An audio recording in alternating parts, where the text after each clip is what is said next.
Hello Internet, so nice to see you. I have a great question about how to play with a metronome in strange conditions. The hardest part about this lesson is syncing to a metronome at 40 BPM, lol. I cannot time it right and land on the beat. I put it to 50 and it was much easier.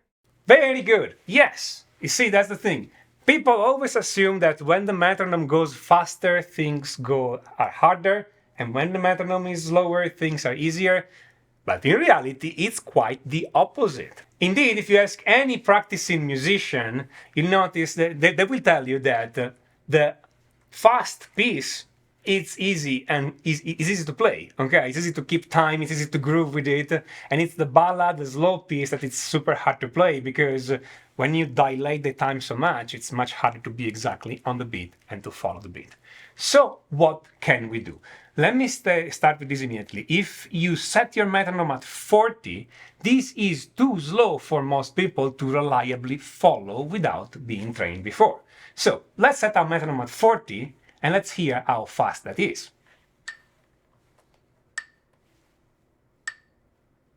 That's really slow. If I had to play in time, it's quite hard to follow, simply because between one beat and the other, there is a little eternity, okay, in between, and you get lost. When is the beat gonna come? When is the beat gonna come? Now, this was a bit easier in the past with the mechanical metronomes, okay, because you could see the thing moving from one side to the other, the arm moving, and you could tell, okay, we're nearly there, time to play, okay?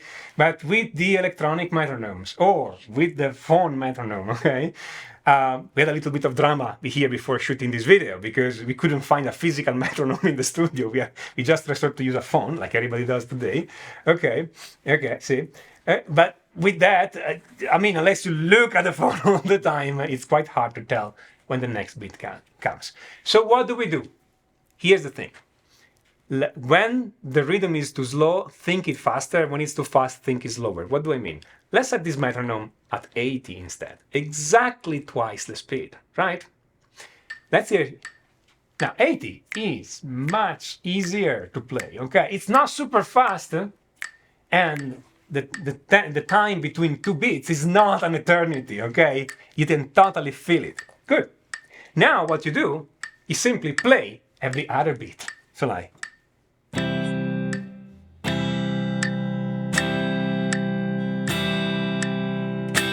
that's much easier than before. You see, I'm nailing every single time because the extra beat helps me correct and predict when the next one will arrive.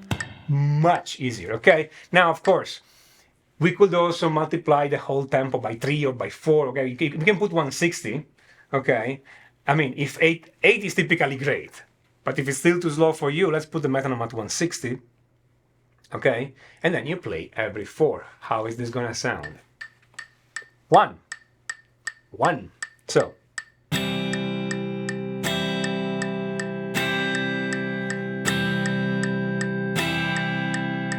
Great, so for the purpose of the exercise that we were talking about in the other video, just put the metronome at 80 and play every other beat, or at 160 and play every 4 beat, whatever you prefer, okay?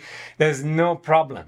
Now, if you are instead playing in a band and the drummer starts with a super slow tempo, then you'll have to learn to subdivide this tempo in your mind and think about an 80, right, when the 40 is playing. So, can we have a 40 again?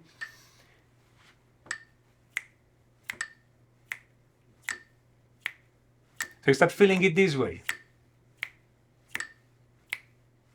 It may take a couple of beats or bars just to get the hang of it.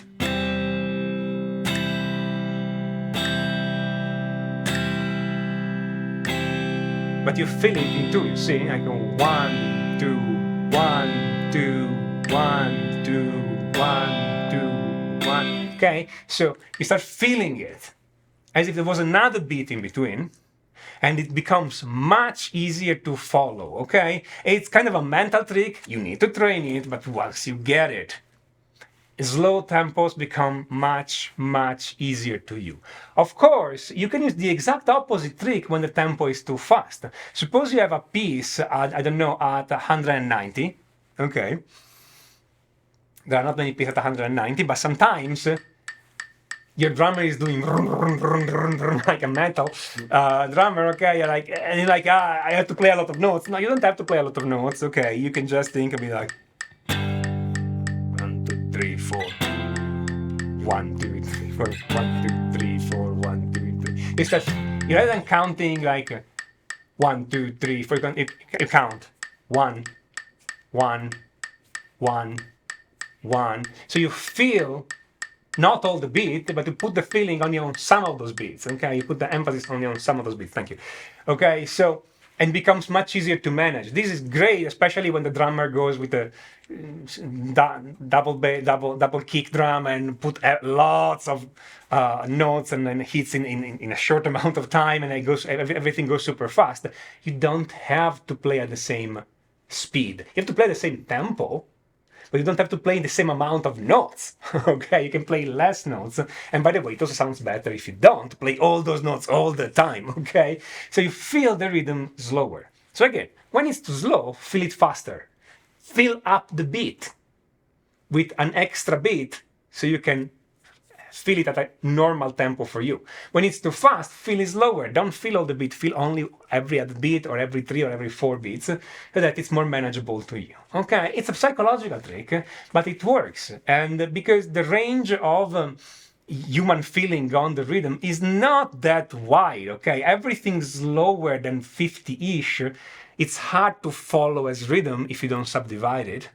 And everything faster than 220-ish, it's hard to follow as rhythm if you don't eliminate some beat and start feeling only every other beat or every other 4 beat. Okay, that's a normal limitation of us humans. That's what we feel as rhythm. We have a range, so we try to get back into that range by adding beats that are not there, or by taking away beats that are there, so we can feel the right thing. Okay, try this trick and let me know how it works for you. This is Tommaso Ziglia of musictheoryforguitar.com, and until next time, enjoy!